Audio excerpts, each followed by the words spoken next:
Punjabi radio USA ਸੁਣ ਰਹੇ ਸਾਰੇ ਸਰੋਤਿਆਂ ਨੂੰ ਪਿਆਰ ਭਰੀ ਸਤਿ ਸ਼੍ਰੀ ਅਕਾਲ ਹੈ ਜੀ। ਇਸ ਸਮੇਂ ਤੁਸੀਂ ਪ੍ਰੋਗਰਾਮ ਸੁਣ ਰਹੇ ਹੋ ਖਬਰ ਤੇ ਨਜ਼ਰ। ਇਸ ਪ੍ਰੋਗਰਾਮ ਦੇ ਵਿੱਚ ਖਬਰਾਂ ਦੇਸ਼ ਭਰ ਨਾਲ ਜੁੜੀਆਂ ਹੁੰਦੀਆਂ ਨੇ ਤੇ ਉਹਨਾਂ ਤੇ ਚਾਨਣਾ ਪਾਉਣ ਦੇ ਲਈ ਸਾਡੇ ਨਾਲ ਸੀਨੀਅਰ ਪੱਤਰਕਾਰ ਮਿੰਟੂ ਗੁਰਸਰੀਆ ਜੀ ਦਾ ਸਾਥ ਹੁੰਦਾ ਹੈ। ਸੋ ਕਰਦੇ ਹਾਂ ਮਿੰਟੂ ਜੀ ਨੂੰ ਪ੍ਰੋਗਰਾਮ ਦੇ ਵਿੱਚ ਸ਼ਾਮਿਲ ਤੇ ਫਿਰ ਇੱਕ ਇੱਕ ਕਰਕੇ ਸਾਰੀਆਂ ਖਬਰਾਂ ਦੀ ਤਹਿ ਤੱਕ ਜਾਣ ਦੀ ਕੋਸ਼ਿਸ਼ ਕਰਾਂਗੇ। ਬਹੁਤ ਬਹੁਤ ਸਵਾਗਤ ਹੈ ਜੀ। ਜੀ ਸ਼ੁਕਰੀਆ ਸਾਰਿਆਂ ਨੂੰ, ਸਤਿ ਸ੍ਰੀ ਅਕਾਲ ਜੀ। ਜੀ ਸੋ ਖਬਰਾਂ ਦੇ ਵੱਲ ਵਧਣ ਤੋਂ ਪਹਿਲਾਂ ਸਭ ਤੋਂ ਪਹਿਲਾਂ ਉਹਨਾਂ ਸਪਾਂਸਰਸ ਦਾ ਧੰਨਵਾਦ ਕਰ ਲਈਏ ਜਿਹੜੇ ਤੁਹਾਡੇ ਤੱਕ ਇਹਨਾਂ ਪ੍ਰੋਗਰਾਮਾਂ ਨੂੰ ਪਹੁੰਚਾਉਣ ਦਾ ਜ਼ਰੀਆ ਬਣਦੇ ਨੇ। ਖਾਲਸਾ ਇੰਸ਼ੋਰੈਂਸ ਏਜੰਸੀ ਵਾਲੇ, ਇਹਨਾਂ ਦੇ ਨਾਲ ਤੁਸੀਂ ਕਿਸੇ ਵੀ ਤਰ੍ਹਾਂ ਦੀ ਇੰਸ਼ੋਰੈਂਸ ਲੈਣ ਦੇ ਲਈ ਸੰਪਰਕ ਕਰ ਸਕਦੇ ਹੋ। ਨੰਬਰ ਹੈ 408 272 2500। ਟਿਰਕੀਆਣਾ ਇਮੀਗ੍ਰੇਸ਼ਨ ਲਾ ਫਰਮ, ਜੇ ਟਿਰਕੀਆਣਾ ਹੋਣਾ ਦੇ ਨਾਲ ਤੁਸੀਂ ਸੰਪਰਕ ਕਰ ਸਕਦੇ ਹੋ ਜੇਕਰ ਇਮੀਗ੍ਰੇਸ਼ਨ ਸੰਬੰਧੀ ਕਿਸੇ ਵੀ ਤਰ੍ਹਾਂ ਦੀ ਕੋਈ ਜਾਣਕਾਰੀ ਲੈਣੀ ਹੈ। So Krishan Tanota Yuba City, Baljinder Singh Nijj Woodland, GN truck wash ਤੇ ਲਿਊਬ ਵਾਲੇ ਨੇ। ਆਇਲ ਚੇਂਜ ਕਰਾਉਣਾ ਹੋਵੇ ਜਾਂ ਫਿਰ 에ਅਰ ਬ੍ਰੇਕਸ ਦਾ ਕਿਸੇ ਤਰ੍ਹਾਂ ਦਾ ਕੰਮ ਹੋਵੇ, ਤੁਸੀਂ ਨਿੰਮਾ ਸਹੂਤਾ ਉਹਨਾਂ ਨਾਲ ਸੰਪਰਕ ਕਰ ਸਕਦੇ ਹੋ। ਇਹਨਾਂ ਦਾ ਨੰਬਰ ਹੈ 209 277 0113। ਨਵੇਂ ਪੁਰਾਣੇ ਟਾਇਰ ਵੀ ਇਹਨਾਂ ਤੋਂ ਤੁਸੀਂ ਲੈ ਸਕਦੇ ਹੋ। ਸੈਂਟਾਨੇਲਾ ਦੇ ਵਿੱਚ ਇਹਨਾਂ ਦੀ ਲੋਕੇਸ਼ਨ ਹੈ। Jaswinder Singh Nagra Roswell, Avtar Singh Sangha Yuba City, Baldev Singh Kang Yuba City. So ਬਹੁਤ ਬਹੁਤ ਧੰਨਵਾਦ ਹੈ ਇਹਨਾਂ ਸਪਾਂਸਰਸ ਦਾ। ਤੇ ਅੱਗੇ ਵਧਦੇ ਹਾਂ, ਹੁਣ ਖਬਰਾਂ ਦਾ ਰੁਖ ਕਰਦੇ ਹਾਂ। ਤਾਂ ਸਭ ਤੋਂ ਪਹਿਲੀ ਖਬਰ ਜੇਕਰ ਆਪਾਂ ਲੈਣੀ ਹੋਵੇ ਤਾਂ ਸਭ ਤੋਂ ਛੋਟਾ ਜਿਹੜਾ ਬਜਟ ਇਜਲਾਸ ਹੋ ਰਿਹਾ ਹੈ ਪੰਜਾਬ ਦੇ ਵਿੱਚ, ਉਹਦੇ ਮੁਤਲਕ ਹੈ। ਤੇ ਇਸ ਸਮੇਂ ਚੱਲ ਰਹੀ ਹੈ ਅਸੈਂਬਲੀ ਤੇ ਇਹਦੇ ਵਿੱਚ ਵੱਖ-ਵੱਖ ਮੁੱਦੇ ਉੱਠ ਰਹੇ ਨੇ, ਪਰ ਕਿਹੜੇ ਮੁੱਦਿਆਂ ਦੀ ਗੂੰਜ ਪਈ ਹੈ ਇਸ ਤੇ ਜ਼ਰਾ ਸਭ ਤੋਂ ਪਹਿਲਾਂ ਚਾਨਣਾ ਪਾਇਓ ਮੈਨੂੰ।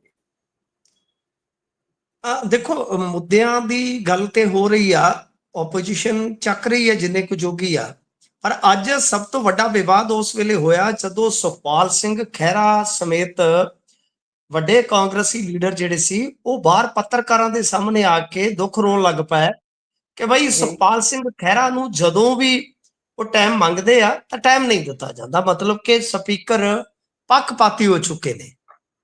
ਯਾਨੀ ਸਿੱਧੇ ਤੌਰ ਤੇ ਕਹਿ ਲਈਏ ਕਿ ਸਪੀਕਰ ਸਾਹਿਬ ਤੇ ਵੱਡੇ ਦੋਸ਼ ਲੱਗੇ ਕਿ ਉਹਨਾਂ ਦਾ ਇਹ ਰਵੱਈਆ ਜਿਹੜਾ ਹੈ ਉਹ ਪੱਖਪਾਤ ਵਾਲਾ ਹੈ, ਪੂਰਨ ਤੌਰ ਤੇ ਉਹ ਨਿਰਪੱਖ ਨਹੀਂ ਹਨ। ਤਾਂ ਇਹ ਮੇਰੇ ਖਿਆਲ ਦੇ ਨਾਲ ਅੱਜ ਦੇ ਦਿਨ ਦਾ ਇਹ ਇੱਕ ਹਾਈਲਾਈਟ ਸੀਗਾ। ਤੇ ਇਸ ਤੋਂ ਇਲਾਵਾ ਜੇ ਆਪਾਂ ਵੇਖੀਏ, ਕਿਸਾਨੀ ਮੁੱਦਾ ਉੱਠਿਆ ਕਿ ਕਿਸ ਤਰ੍ਹਾਂ ਮੀਟਿੰਗ ਦੇ ਵਿੱਚ ਬੁਲਾ ਕੇ ਕਿਸਾਨ ਆਗੂਆਂ ਨੂੰ ਗ੍ਰਿਫਤਾਰ ਕਰ ਲਿਆ ਜਾਂਦਾ, ਉਹਦੀ ਗੱਲ ਹੋਈ ਆ। ਇਸ ਤੋਂ ਇਲਾਵਾ ਕਰਨਲ ਮਾਮਲੇ ਦੇ ਵਿੱਚ ਵੀ ਅੱਜ ਓਪੋਜੀਸ਼ਨ ਨੇ ਮੁੱਦਾ ਚੁੱਕਿਆ। ਹਾਲਾਂਕਿ ਜੇ ਆਪਾਂ ਦੇਖੀਏ ਤੇ ਕਰਨਲ ਸਾਹਿਬ ਵਾਲੇ ਮਾਮਲੇ ਦੇ ਵਿੱਚ ਇਹ ਵੀ ਹੁਣੇ ਖਬਰ ਆ ਰਹੀ ਆ ਕਿ ਪੀੜਤ ਪਰਿਵਾਰ ਨੂੰ ਮਾਨ ਸਾਹਿਬ ਨੇ ਟਾਈਮ ਦੇ ਦਿੱਤਾ 31 ਮਾਰਚ ਦਾ, ਤੇ ਉਹਨਾਂ ਨੇ ਜਿਹੜਾ ਧਰਨਾ ਲਾਇਆ ਹੋਇਆ ਸੀਗਾ DC ਦਫ਼ਤਰ ਦੇ ਮੂਹਰੇ, ਉਹ ਧਰਨਾ ਚੁੱਕ ਲਿਆ ਗਿਆ। ਹੁਣ ਇੱਧਰ ਜੇ ਆਪਾਂ ਗੱਲ ਕਰੀਏ ਤੇ ਪੁਲਿਸ ਵਾਲੇ ਕਹਿੰਦੇ ਕਿ ਬਈ ਕਹਿੰਦੇ ਨੇ ਕਿ ਪੁਲਿਸ ਜੋ ਉੱਥੇ ਕੰਮ ਕਰ ਰਹੀ ਸੀਗੀ, ਜਿਹੜਾ ਕ੍ਰੈਕਡਾਊਨ ਹੋਇਆ, ਤਾਂ ਬਾਜਵਾ ਸਾਹਿਬ ਨੇ ਜਦੋਂ ਇਹ ਗੱਲ ਕਹੀ ਕਿ ਭਾਈ ਇਹ ਤੁਸੀਂ ਬਹੁਤ ਮਾੜਾ ਕੀਤਾ, ਤਾਂ ਉਹਨਾਂ ਨੇ ਕਿਹਾ ਕਿ ਅਸੀਂ ਤੰਬੂ ਵਗੈਰਾ ਤੇ ਨਹੀਂ ਹਟਾਏ। ਤੇ ਦੂਜੇ ਪਾਸੇ ਇਹ ਗੱਲ ਕਹੀ ਕਿ 100 ਤੋਂ 150 ਟਰਾਲੀ ਜਿਹੜੀ ਚੋਰੀ ਹੋਈ ਆ, ਇਹ ਮੁੱਦਾ ਵੀ ਅੱਜ ਤੁਸੀਂ ਦੇਖੋ ਬੜਾ ਇੱਕ ਛਾਇਆ ਹੋਇਆ ਮੁੱਦਾ ਸੀਗਾ ਜੇ ਆਪਾਂ ਦੇਖੀਏ, ਕਿਉਂਕਿ ਇਹਦੇ ਵਿੱਚ ਕਾਫੀ ਅੱਜ ਕਮਸਾਨ ਹੋਏ। ਇੱਥੋਂ ਤੱਕ ਤੁਹਾਨੂੰ ਪਤਾ ਵੀਡੀਓਜ਼ ਬੜੀਆਂ ਆ ਰਹੀਆਂ ਨੇ ਜਿਹਦੇ ਵਿੱਚ ਦੋਸ਼ ਲੱਗ ਰਹੇ ਨੇ ਕਿ ਕਥਿਤ ਤੌਰ ਤੇ ਆਮ ਆਦਮੀ ਪਾਰਟੀ ਦੇ ਵੱਡੇ ਆਗੂਆਂ ਦੇ ਨਜ਼ਦੀਕੀ ਜਿਹੜੇ ਆ ਉਹ ਕਿਸਾਨਾਂ ਦਾ ਇਹ ਇਸ ਤਰ੍ਹਾਂ ਦਾ ਸਮਾਨ ਜਿਹੜਾ ਸੀ ਉਹ ਚੁੱਕ ਕੇ ਲੈ ਗਏ ਨੇ, ਤੇ ਉਹਨਾਂ ਦੇ ਘਰਾਂ ਚੋਂ ਜਾਂ ਲਾਗੇ ਬੰਨਿਓ ਇਹ ਰਿਕਵਰੀਆਂ ਹੋ ਰਹੀਆਂ ਨੇ, ਬਰਾਮਦਗੀ ਹੋ ਰਹੀ ਆ। ਫਿਰ ਇਸ ਤੋਂ ਇਲਾਵਾ ਕੇਜਰੀਵਾਲ ਦੀ ਸਿਕਿਉਰਿਟੀ ਦਾ ਵੀ ਮਾਮਲਾ ਜਿਹੜਾ ਉਹ ਉੱਠਿਆ, ਜਿਹਦੇ ਵਿੱਚ ਪ੍ਰਗਟ ਸਿੰਘ ਜਿਹੜੇ ਸੀਗੇ ਉਹ ਇਸ ਮੁੱਦੇ ਨੂੰ ਲੈ ਕੇ ਆਏ ਸੀਗੇ। CM ਨੇ ਕਹਿੰਦੇ ਕਿ ਜੀ ਗੈਂਗਸਟਰ ਜੱਗੂ ਭਗਵਾਨਪੁਰੀਏ ਨੂੰ ਇਹ ਜੇਲ੍ਹ 'ਚ ਭੇਜਿਆ, ਮਨਜਿੰਦਰ ਸਿੰਘ ਗਿਆਸਪੁਰਾ ਨੇ ਕਿਹਾ। ਤੇ ਕਹਿੰਦੇ ਜੀ ਕਿ ਅਸਮ ਜੇਲ੍ਹ ਦੇ ਵਿੱਚ ਭੇਜਿਆ ਇਹਨਾਂ ਨੇ, ਤੇ ਪਹਿਲੇ ਜਿਹੜੇ ਜੇਲ੍ਹ ਮੰਤਰੀ ਸੀਗੇ ਉਹਨਾਂ ਦੀ ਜੇਲ੍ਹ ਦੇ ਵਿੱਚ ਤੇ ਇਹ ਜਨਮ ਦਿਨ ਮਨਾਉਂਦੇ ਹੁੰਦੇ ਸੀਗੇ। ਸਾਡੀ ਸਰਕਾਰ ਨੇ ਐਕਸ਼ਨ ਲਿਆ ਹੈ, ਪਰ ਇਹ ਮੇਰੇ ਖਿਆਲ ਦੇ ਨਾਲ ਥੋੜਾ ਕਹਿ ਲਈਏ ਕਿ ਜਾਂਚ ਪੜਤਾਲ ਦਾ ਵਿਸ਼ਾ। ਮੈਨੂੰ ਜਿੰਨੀ ਕੁ ਜਾਣਕਾਰੀ ਆ, ਜੱਗੂ ਭਗਵਾਨਪੁਰੀਏ ਨੂੰ NCB ਵਾਲੇ ਲੈ ਕੇ ਗਏ ਨੇ, ਮਤਲਬ ਕਿ ਜੋ ਨਾਰਕੋਟਿਕਸ ਕੰਟਰੋਲ ਬਿਊਰੋ ਆ, ਇਹਨਾਂ ਦਾ ਇਸ ਗੱਲ ਦੇ ਨਾਲ ਕੋਈ ਤਾਲੁਕ ਨਹੀਂ। ਇਹ ਹਾਊਸ ਦੇ ਵਿੱਚ ਝੂਠ ਬੋਲ ਰਹੇ ਆ। ਇਹ ਤੇ ਕਮਾਲ ਦੀ ਗੱਲ ਹੈ। ਸੀਐਮ ਨੇ ਥੋੜੀ ਅੱਛਾ ਤੇ 3 ਸਾਲ ਉਹਨੂੰ ਲਗਾਇਆ ਤਾਂ ਇਸ ਕਰਕੇ ਨੇ ਕਿ ਉਹ ਡਰੱਗ ਨੈਟਵਰਕ ਚਲਾਉਂਦਾ ਸੀ ਜੇਲ੍ਹ ਦੇ ਵਿੱਚੋਂ, ਤਾਂ 3 ਸਾਲ ਤੱਕ ਦੋਸ਼ ਤਾਂ ਫਿਰ ਫੇਲੀਅਰ ਤੇ ਤੁਹਾਡੀ ਹੈ ਕਿ ਜਿਸ ਵਜ੍ਹਾ ਕਰਕੇ ਉਸ ਤੇ ਇੱਕ ਸਪੈਸ਼ਲ ਐਕਟ ਲਾ ਕੇ ਇੱਥੋਂ ਲਿਆਂਦਾ ਗਿਆ ਹੈ ਅਸਮ ਦੇ ਵਿੱਚ, ਤਾਂ ਉਹ ਤਾਂ ਤੁਹਾਡੀ ਫੇਲੀਅਰ ਹੈ, ਸਗੋਂ ਤੁਸੀਂ ਉਸ ਨੂੰ ਪ੍ਰਾਪਤੀ ਗਿਣਾ ਰਹੇ ਹੋ। ਤੇ ਹਾਊਸ ਦੇ ਵਿੱਚ ਇਦਾਂ ਮੇਰੇ ਖਿਆਲ ਦੇ ਨਾਲ ਗੁੰਮਰਾਹਕੁਨ ਗੱਲਾਂ ਕਰਨ ਤੋਂ ਗਰੇਜ਼ ਕਰਨਾ ਚਾਹੀਦਾ। ਗਿਆਸਪੁਰਾ ਸਾਹਿਬ ਨਾਲ ਗੱਲ ਕਰਾਂਗੇ ਕਿ ਭਾਈ ਇਹ ਅਜਿਹਾ ਤੁਸੀਂ ਕਿਉਂ ਕੀਤਾ। ਫਿਰ ਇਸ ਤੋਂ ਇਲਾਵਾ 52,000 ਨੌਕਰੀ ਬਾਰੇ ਵੀ ਅੱਜ ਆਪੋਜੀਸ਼ਨ ਨੇ ਘੇਰਿਆ ਹੈ, ਵਿਰੋਧੀ ਧਿਰ ਨੇ, ਕਿ ਭਾਈ ਉਹਨਾਂ ਦਾ ਡਾਟਾ ਤੇ ਰਿਲੀਜ਼ ਕਰੋ ਨਾ, ਤੁਸੀਂ 52,000 ਕਹਿੰਦੀ ਜਾਂਦੇ ਹੋ। ਇੱਧਰ ਇੱਕ ਰਾਣਾ ਇੰਦਰ ਪ੍ਰਤਾਪ ਨੇ ਵੀ ਮੁੱਦਾ ਚੁੱਕਿਆ। ਉਹ ਕਹਿੰਦੇ ਕਿ 25 ਤੁਸੀਂ ਗਨਮੈਨ ਲੀਡਰ ਲਈ ਫਿਰਦੇ ਵੇਖਦੇ ਹੋ, ਜਦ ਕਿ ਥਾਣਿਆਂ ਦੇ ਵਿੱਚ ਤੇ 25 ਸਿਪਾਹੀ ਨਹੀਂ ਹੁੰਦੇ। ਠੀਕ ਹੈ ਜੀ। ਇਸ ਤੋਂ ਇਲਾਵਾ ਲਾਲਜੀਤ ਭੁੱਲਰ ਉਹ ਕਹਿ ਰਹੇ ਸੀਗੇ ਕਿ ਬਾਦਲਾਂ ਦੀਆਂ ਬੱਸਾਂ ਦੇ ਪਰਮਿਟ ਰੱਦ ਹੋਣਗੇ। ਆਰਡੀਐਫ ਮੁੱਦੇ ਤੇ ਕੇਂਦਰ ਨੂੰ ਮਿਲਣ ਲਈ ਇਹ ਕਹਿੰਦੇ ਆ ਜੀ ਕਿ ਤਿਆਰ ਆ। ਇਹ ਅਸ਼ਵਨੀ ਸ਼ਰਮਾ ਨੇ ਸਵਾਲ ਕੀਤਾ ਸੀਗਾ, ਤਾਂ ਮਤਲਬ ਕਿ ਇਸ ਸਵਾਲ ਦੇ ਜਵਾਬ ਦੇ ਵਿੱਚ ਉਹ ਕਹਿ ਰਹੇ ਸੀਗੇ ਕਿ ਤੁਸੀਂ ਆਰਡੀਐਫ ਦਾ ਫੰਡ ਦਬਾ ਦਿਓ, ਤੇ ਇਹਦੇ ਤੇ ਵਿਧਾਇਕ ਨੇ ਕਿਹਾ ਕਿ ਕੋਈ ਗੱਲ ਨਹੀਂ, ਅਸੀਂ ਜਾਣ ਵਾਸਤੇ ਤਿਆਰ ਆ। ਮਤਲਬ ਕਿ ਇਸ ਤਰ੍ਹਾਂ ਇਹ ਮੁੱਦੇ ਜਿਹੜੇ ਆ ਉਹ ਕੁੱਲ ਮਿਲਾ ਕੇ ਉੱਠੇ ਆ।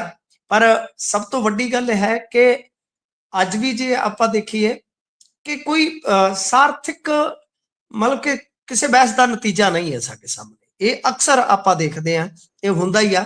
ਭੇੜ ਜ਼ਰੂਰ ਆ, ਹਰੇਕ ਧਿਰ ਜਿਹੜੀ ਆ ਉਹ ਨੰਬਰ ਗੇਮ ਚ ਪੈਂਦੀ ਆ ਕਿ ਮੇਰੇ ਨੰਬਰ ਵੱਧ ਬਣ ਜਾਣ, ਮੇਰੀਆਂ ਖਬਰਾਂ ਵੱਧ ਲੱਗ ਜਾਣ।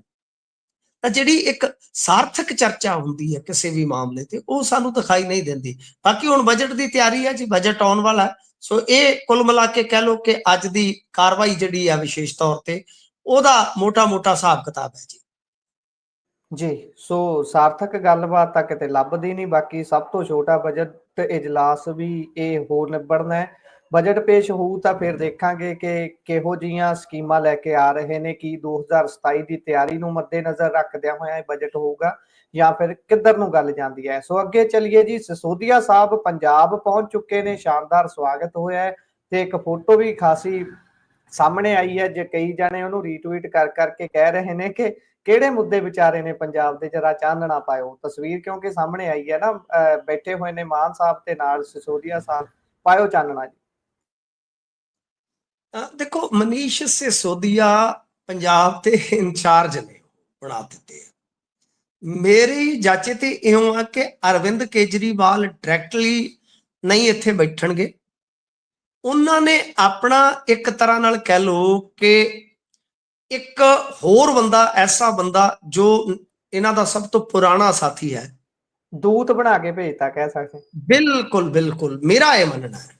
ਦੇਖੋ, ਇਹ ਚੀਜ਼ ਪਤਾ ਨਹੀਂ ਕਿੰਨੀ ਕੁ ਸਹੀ ਹੈ ਕਿੰਨੀ ਕੁ ਗਲਤ ਆ, ਪਰ ਮੈਨੂੰ ਇਉਂ ਲੱਗਦਾ ਕਿ ਅਰਵਿੰਦ ਕੇਜਰੀਵਾਲ ਜੇ ਸਿੱਧਾ ਬਹਿੰਦੇ ਨੇ ਆ ਕੇ, ਤਾਂ ਫਿਰ ਤੁਹਾਨੂੰ ਪਤਾ ਰੌਲਾ ਰੱਪਾ ਜ਼ਿਆਦਾ ਪੈਣਾ ਸੀਗਾ।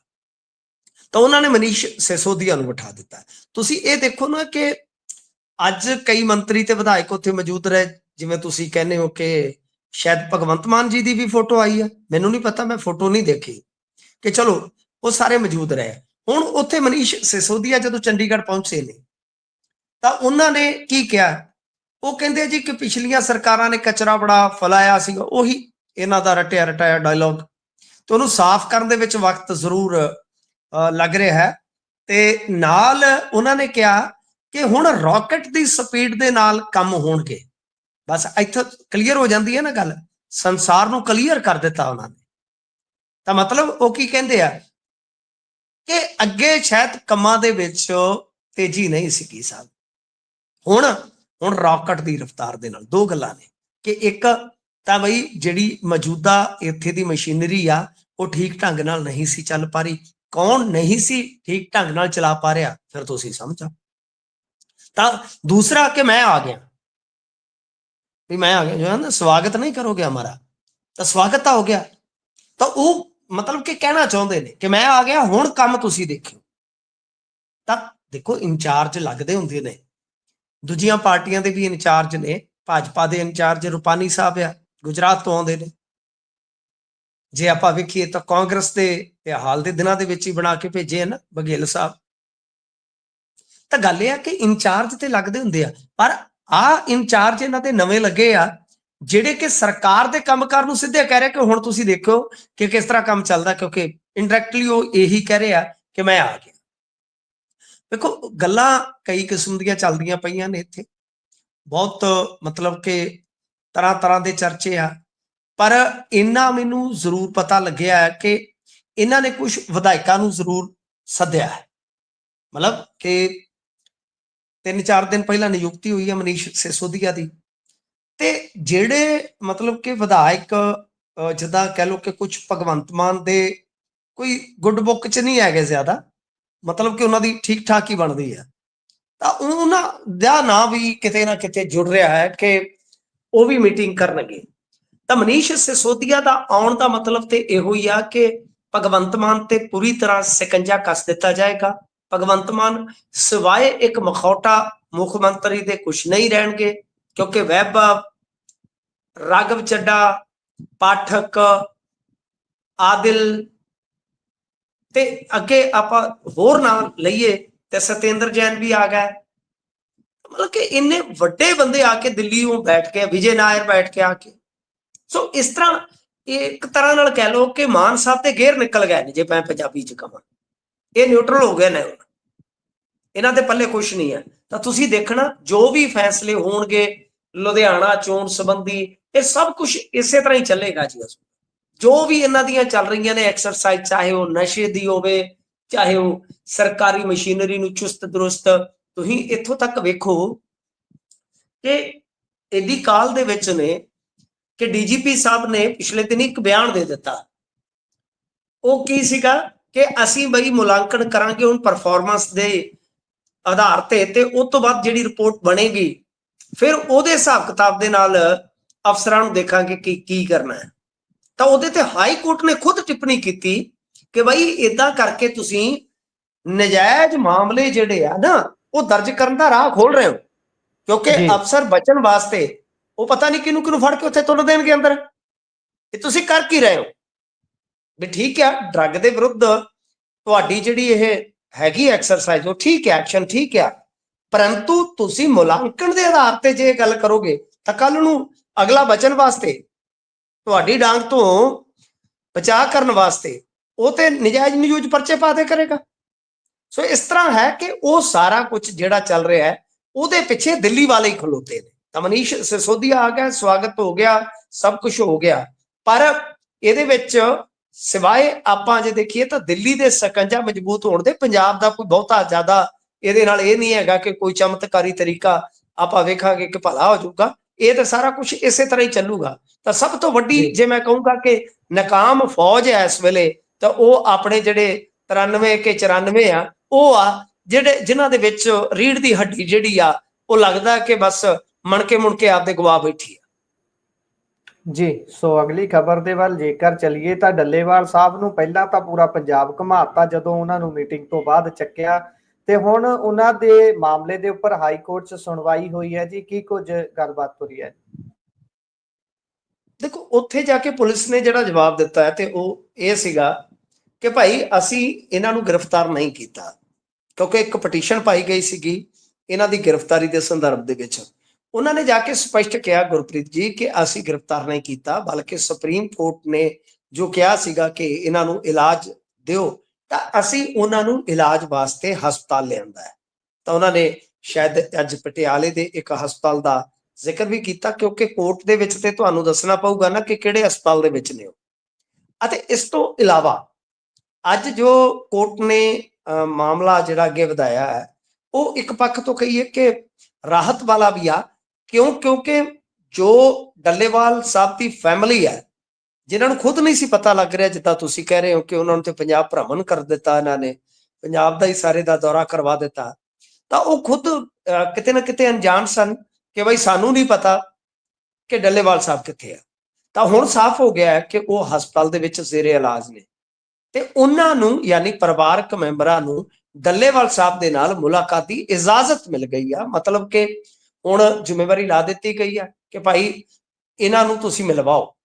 ਤਾਂ ਕੁੱਲ ਮਿਲਾ ਕੇ ਆਪਾਂ ਕਹਿ ਸਕਦੇ ਹਾਂ ਕਿ ਅੱਜ ਦੀ ਸੁਣਵਾਈ ਦਾ ਤੱਤਸਾਰ ਇਹੋ ਸੀਗਾ ਕਿ ਪਟੀਸ਼ਨ ਪੈਂਦੀ ਆ, ਪਟੀਸ਼ਨ ਤੇ ਪੰਜਾਬ ਪੁਲਿਸ ਨੇ ਜਾ ਕੇ ਇਹ ਗੱਲ ਆਖੀ ਆ ਕਿ ਭਾਈ ਅਸੀਂ ਜਿੰਨੇ ਕਿਸਾਨ ਫੜੇ ਸੀ 1400 ਕਿਸਾਨ ਫੜਿਆ ਸੀ ਇਹਨਾਂ ਨੇ ਹਿਸਾਬ ਦਾ।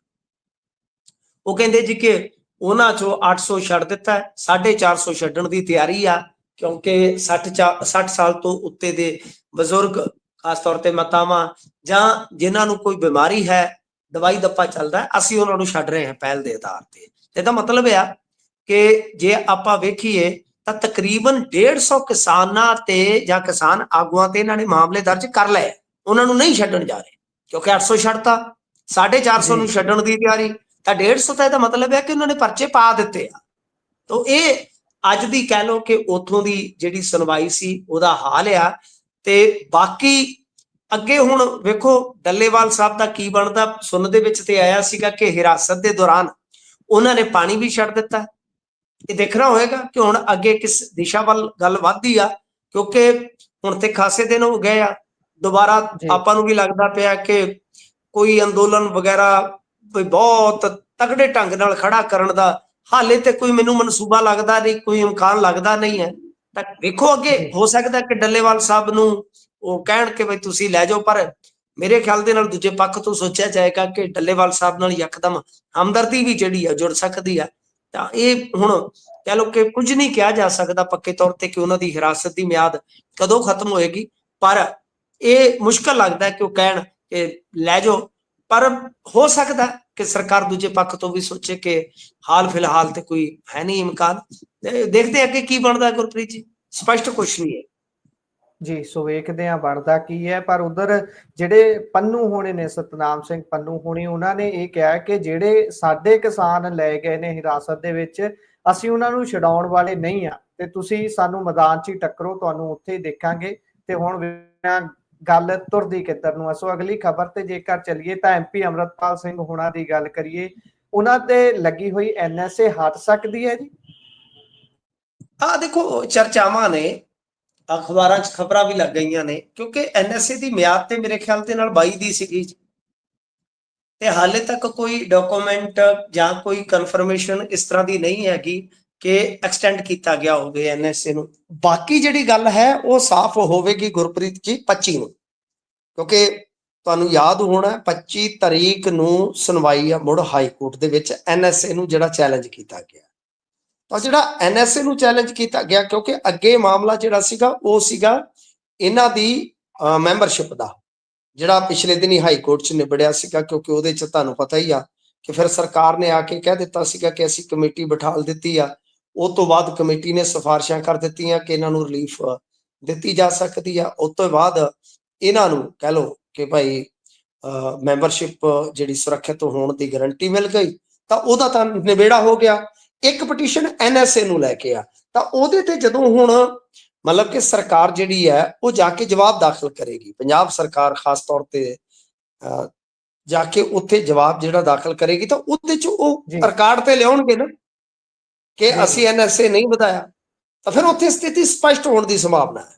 ਉਦਾਂ ਕਿਤੋਂ ਵੀ ਕਨਫਰਮੇਸ਼ਨ ਤਾਂ ਨਹੀਂ, ਹਾਂ ਅਖਬਾਰਾਂ ਦੇ ਵਿੱਚ ਦਾਅਵੇ ਜ਼ਰੂਰ ਕੀਤੇ ਗਏ ਨੇ ਸੋਰਸਸ ਦੇ ਹਵਾਲੇ ਨਾਲ ਕਿ ਆਫੀਸ਼ੀਅਲਸ ਇਹ ਮੰਨ ਰਹੇ ਨੇ ਜਾਂ ਕਹਿ ਲਓ ਕਿ ਇਸ ਗੱਲ ਤੇ ਮੋਹਰ ਲਾ ਰਹੇ ਨੇ, ਤਸਦੀਕ ਕਰ ਰਹੇ ਨੇ ਕਿ ਐਨਐਸਏ ਸਰਕਾਰ ਨਹੀਂ ਵਧਾਉਣ ਜਾ ਰਹੀ, ਬਲਕਿ ਅਜਨਾਲੇ ਵਾਲੇ ਕੇਸ ਦੇ ਵਿੱਚ ਹੋ ਸਕਦਾ ਹੈ ਕਿ ਅੰਮ੍ਰਿਤਪਾਲ ਸਿੰਘ ਹੋਰਾਂ ਦੀ ਗ੍ਰਿਫਤਾਰੀ ਪਾ ਲਈ ਜਾਵੇ। ਤੇ ਇਹ ਵੀ ਚਰਚਾ ਹੈ ਕਿ ਹੋ ਸਕਦਾ ਕਿ ਜਦੋਂ ਐਨਐਸਏ ਹਟ ਜਾਵੇ ਤਾਂ ਉਹਨਾਂ ਦੀ ਜੇਲ੍ਹ ਸ਼ਿਫਟਿੰਗ ਵੀ ਹੋ ਜਾਵੇ। ਜਦੋਂ ਜੇਲ੍ਹ ਸ਼ਿਫਟਿੰਗ ਹੋ ਜਾਵੇਗੀ ਤਾਂ ਉਦੋਂ ਦੇਖਣਾ ਹੋਏਗਾ ਕਿ ਫਿਰ ਕਿੰਨੇ ਮੁਕੱਦਮੇ ਗਾਂ ਚੱਲਦੇ ਆ। ਤਾਂ ਉਸ ਤੋਂ ਬਾਅਦ ਇੱਕ ਚੀਜ਼ ਹੋਰ ਵੀ ਜਿਹੜੀ ਆ ਉਹ ਵੇਖਣਯੋਗ ਹੋਏਗੀ ਕਿ ਜੇ ਪੰਜਾਬ ਦੀਆਂ ਜੇਲ੍ਹਾਂ ਦੇ ਵਿੱਚ ਆ ਜਾਂਦੇ ਨੇ ਅੰਮ੍ਰਿਤਪਾਲ ਸਿੰਘ ਜਾਂ ਦੂਸਰੇ, ਤਾਂ ਫਿਰ ਇੱਥੋਂ ਦੇ ਸਿਆਸੀ ਮਾਹੌਲ ਦੇ ਵਿੱਚ ਕਿਉਂਕਿ ਥੋੜੀ ਖੁੱਲ੍ਹ ਹੋਏਗੀ ਨਾ, ਡਿਬਰੂਗੜ੍ਹ ਤੋਂ ਸਰਗਰਮੀ ਨਹੀਂ ਹੁੰਦੀ, ਪਰ ਪੰਜਾਬ ਦੀਆਂ ਜੇਲ੍ਹਾਂ ਚੋਂ ਕੁਝ ਨਾ ਕੁਝ ਸੁਨੇਹੇ ਇਤਿਆਦਿਕ ਜਿਹੜੇ ਪੱਤਰ ਇਤਿਆਦਿਕ ਜਾਰੀ ਕਰਨੇ ਸੌਖੇ ਹੋ ਜਾਂਦੇ ਨੇ। ਜੀ ਤੇ ਮਾਹੌਲ ਤਾਂ ਚਲੋ ਬਦਲਦਾ ਹੀ ਬਦਲਦਾ, ਕਿਸੇ ਵੀ ਬੰਦੇ ਵਾਸਤੇ ਨਿੱਜੀ ਤੌਰ ਤੇ ਕਿਸੇ ਵੀ ਕੈਦੀ ਵਾਸਤੇ ਉਹ ਇੱਕ ਕਹਿ ਲਓ ਕਿ ਮਾਨਸਿਕ ਤੌਰ ਤੇ ਬੜੀ ਵੱਡੀ ਰਾਹਤ ਹੁੰਦੀ ਹੈ ਕਿ 3000 4000 ਕਿਲੋਮੀਟਰ ਬਗਾਨੇ ਸਟੇਟ 'ਚ ਬਗਾਨੇ ਕਲਚਰ ਤੋਂ ਤੁਸੀਂ ਸਿੱਧਾ ਆਪਣੇ ਲੋਕਾਂ ਦੇ ਵਿੱਚ ਆ ਜਾਓ, ਤਾਂ ਮਾਨਸਿਕ ਤੌਰ ਤੇ ਤਾਂ ਬੜੀ ਵੱਡੀ ਰਿਲੀਫ ਹੁੰਦੀ ਹੈ।